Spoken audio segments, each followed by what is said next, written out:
मेरे गुरु महेश्वर को मेरा प्रणाम है।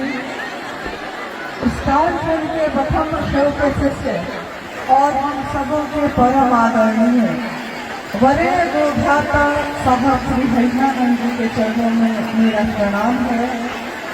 शक्ति स्वरूपा मां नीलमानंद जी के चरणों में मेरा प्रणाम है। और इस स्थान पे उपस्थित आप सभी गुरु भाई और गुरु बहन के चरणों में मेरा प्रणाम है। आज का ये कार्यक्रम मौसम के बिगड़ने के कारण बहुत ज्यादा दिक्कत में आप पड़ गए हैं, लेकिन एक निवेदन है आप सभी से। हम सब शिव के शिष्य हैं और शिव के शिष्य मन से अपने गुरु से बात करते हैं, मुंह बंद हो जाता है। तो जो जहां है कृपया शांत हो जाए।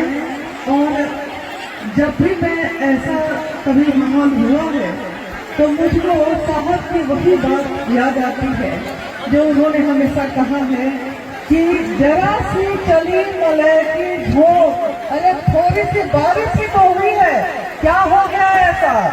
थोड़ी सी बारिश हुई है, भीग गए हैं हम लोग, लेकिन इस बारिश में भी वो शिव याद आते हैं, हमारे साहब दीदी याद आते हैं। तो इस बारिश के लिए सावन के महीने में तो लगातार बारिश होती है और हाथ में शिव के संकल्प का जल लेकर हम लोग कितने किलोमीटर घूमते हुए चले जाते हैं, क्योंकि मन में शिव का संकल्प होता है। तो जरा सी मलय की झोंक चलती है तो शिव शिष्यों की नाव नहीं डोलती है, यानी थोड़ी सी हवा की झोंक से शिव शिष्यों की नाव कभी नहीं डोली है। अभी तो रातें बाकी हैं, झंझावातें बाकी हैं, तब क्या होगा? इसलिए अभी जैसी भी परिस्थिति आए, लेकिन शिव शिष्यता का परिचय दीजिए, साधुता का परिचय दीजिए। और जो जगह है शांत मन से पहले खड़े हो जाइए। खड़े हैं आप, जो बैठे हैं बैठ जाइए, जो खड़े हैं वो शांति से अपनी जगह से रहिए। आप सबको जो ये कष्ट हुआ है उसके लिए मैं जितना क्षमा मांगू उतना कम है, क्योंकि शिव के शिष्यों को परेशान करने का अधिकार शिव ने, मेरे गुरु ने किसी को नहीं दिया है। लेकिन तब भी मौसम पे किसी का बस नहीं है, इस मौसम पे भी शिव का ही बस है। उस शिव के कारण ही मौसम कभी भी बदल सकता है। लेकिन शिव के शिष्यों का मन जब मजबूत हो जाता है तो चाहे करकराती हुई धूप हो, चाहे बरसती हुई बारिश हो, लेकिन उसका मन शांत रहता है। तो आप सब थोड़ी देर के शांत हो सकते हैं, शांति का दान दे सकते हैं, जहां है जैसे हैं शांत हो जाइए और अपने गुरु शिव को याद करते हुए, अपने साहब दीदी को याद करते हुए हम अपने मन में नमन करते हैं उनको। मुझको आज एक बहुत पहले की घटना याद आ गई कि उसी समय साहब और मां नीलमानंद दोनों मंच पे बैठे हैं, महादेव की चर्चा चल रही है, लोग भी भीग रहे हैं और साहब दीदी भी भीग रहे हैं। मतलब मंच पे भी कुछ लगा हुआ नहीं था, बस सिर्फ चादर थी क्या, और साहब दीदी भी भीग रहे हैं, गुरु भाई गुरु बहन भी भीग रहे हैं। लेकिन इतनी दया की याचना अपने गुरु से करती हूँ, अपने साहब दीदी से करती हूँ कि जो गुरु भाई गुरु बहन आज भी इस बारिश में भीग रहे हैं, उनकी तबीयत को ठीक रखिएगा, क्योंकि मौसम है ठंडी का।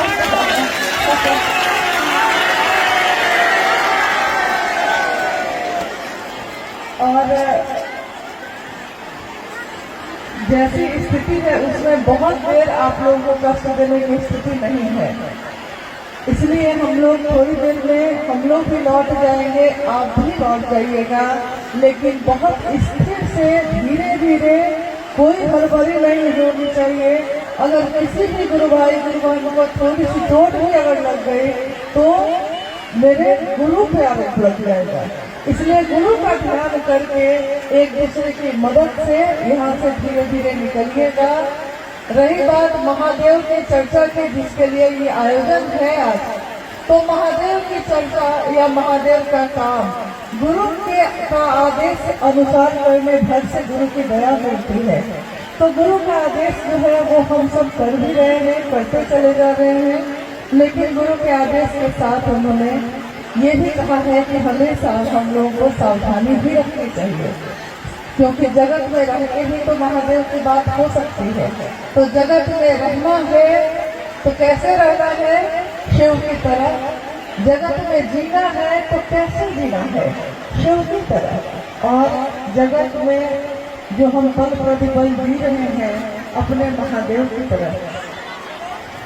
माँ नीलम आनंद और साहब वरेण्य विधाता साहब हैदरानंद जी, उनका संकल्प आज पल प्रतिपल विस्तार पा रहा है और आज धरती पे भी ऐसा देखा जा रहा है। रोहतास का जिला बिहार राज्य में 38 जिलों में एक है और इसको बिहार में धान का कटोरा कहा जाता है। तो धान के कटोरे से हम लोग जब से आए हैं चारों तरफ धान ही धान दिख रहा था और सबकी रंगत एक ही थी, यानी कि एक एक रंग का सब धान का पौधा है। शुरू हुआ था तो एक रंग का नहीं था, उस समय हरा था, लेकिन जब पक गया है तो सब एक रंग में रंग गया है, धानी चुनरिया की तरह। तो धान के इस कटोरे में शिव के लिए पात्र लेकर खड़ा होना है, यानी अपने हृदय को, अपने दिल को लेकर हमको खड़े होना है। महादेव की दया बरसती भी रहेगी, लेकिन अगर दिल ही नहीं लेकर आएंगे तो वो दया हम पाएंगे कहाँ? याद रखिए, साहब ने हमेशा कहा कि मुझसे मिलने आए हो तो शिव को लेकर आना, और अगर लेकर नहीं आ सके हो तो शिव को लेकर जाना। तो मुझसे मिलने आए हो यानी हम आए तो साहब से ही नहीं गए हैं, साहब का ही सब कार्यक्रम होता है, उसमें शिव के गुरु स्वरूप की उपस्थिति होती है। तो शिव को लेकर आए हैं तो बहुत अच्छा, और नहीं लेकर आए हैं तो लेकर जाना है। लेकिन पात्र अपने हृदय का रखिएगा, हृदय में ही, दिल में ही वो शिव वास करते हैं, और दिल में वास करने वाले कहीं भी हमेशा याद आते हैं। जो भी आज इस कार्यक्रम में जो दिक्कत हुई है आपको, जो कष्ट हुआ है आपको, उसके कारण साहब हमेशा कष्ट में रहे। अगर गुरु भाई गुरु बहन को कोई कष्ट है तो वो भी उतना ही कष्ट दे।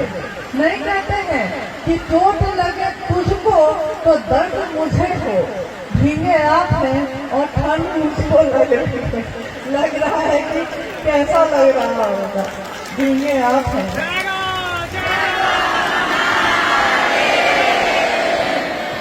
लेकिन गुरु की दया बरसती रहे, हम सब सुरक्षित रहें, क्योंकि हमारे साहब ने हमेशा हम सबका सुरक्षित जीवन वापस मांगा है। तो हम अपने साहब को अपना सुरक्षित जीवन दें और महादेव के कार्य को आगे बढ़ाने में मदद करें। और अब जो है हम लोग को लगता है कि हम लोग को भी यहाँ से प्रस्थान करना चाहिए, और आपको भी अब करना चाहिए। और क्षमा प्रार्थी है, हम लोग दूरी के कारण थोड़ा समय लग गया, लेकिन हम लोग सीधे यहाँ ही आए क्योंकि हम लोग को पता चला कि सुबह से बारिश हो रही है और रुक नहीं रही है। ये बिना मौसम के बारिश है, लेकिन मेरे गुरु शिव की दया इससे हम सबों की रक्षा करें, हमारे जीवन में शुभ हो, कल्याण हो। और अपने साहब से भी ये कहते हैं, क्योंकि एक शिष्य के रूप में उन्होंने हमेशा अनाधिकार आशीर्वाद दिया है गुरु भाई गुरु बहनों को। हमेशा साहब ने कहा, मैं शिव का शिष्य हैदरानंद अनाधिकार ये आशीर्वाद देता हूँ कि आपके गुरु शिव हो जाए, आपका जीवन शिवमय हो जाए, आपका जीवन सुखी हो जाए। ये आशीर्वाद की बेला है और सुरक्षित घर को लौटना है। बाढ़ की संभावनाएं सामने सामने है और किनारे पे घर बने हैं, तो घर को भी संभालना है, जीवन को भी संभालना है और महादेव के काम में भी आगे बढ़ना है। तो क्या हम लोग ये उम्मीद रखें कि आप लोग धीरे धीरे सुरक्षित होकर वापस लौटिएगा?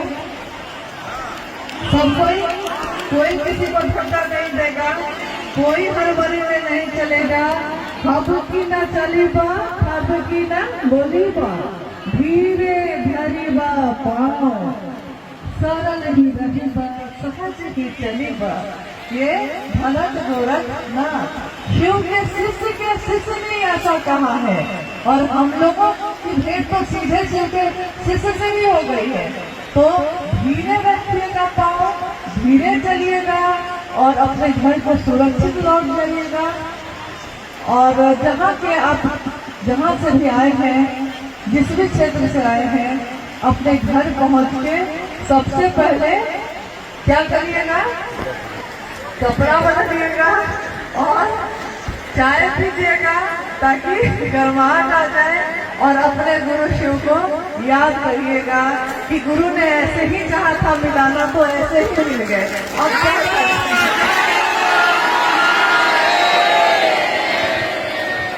अब क्या करें हम? और माँ नीलम आनंद जी ने जो कहा है हमेशा कि हम सब शिव शिष्यों के घरों में, उनके आंगन में शिव शिष्यता का सितार बजता है। गुरु है हमारे भोले, भैया हरिंदर बोले, गुरु है हमारे भोले, भैया हरिंदर बोले, ले ले गुरु नाम। जब से इस मन के अंदर में गुरु का हुआ बसेरा, जब से इस मन के अंदर में गुरु का नाम का बसेरा हुआ है, 3 सूत्र के मोती पाए गुरु नाम का हीरा। और शिष्यों की कुटिया में, हमारी कुटिया है, हमारा घर है, हमारा परिवार है, लेकिन हमारे घर है, हमारी कुटिया में शिव शिष्यता का सितार बजता है। शिष्यों की कुटिया में गुरु का सितार बोले, ले ले गुरु नाम, भैया हरिंदर बोले। बस इसी के साथ आप सभी के चरणों में प्रणाम है।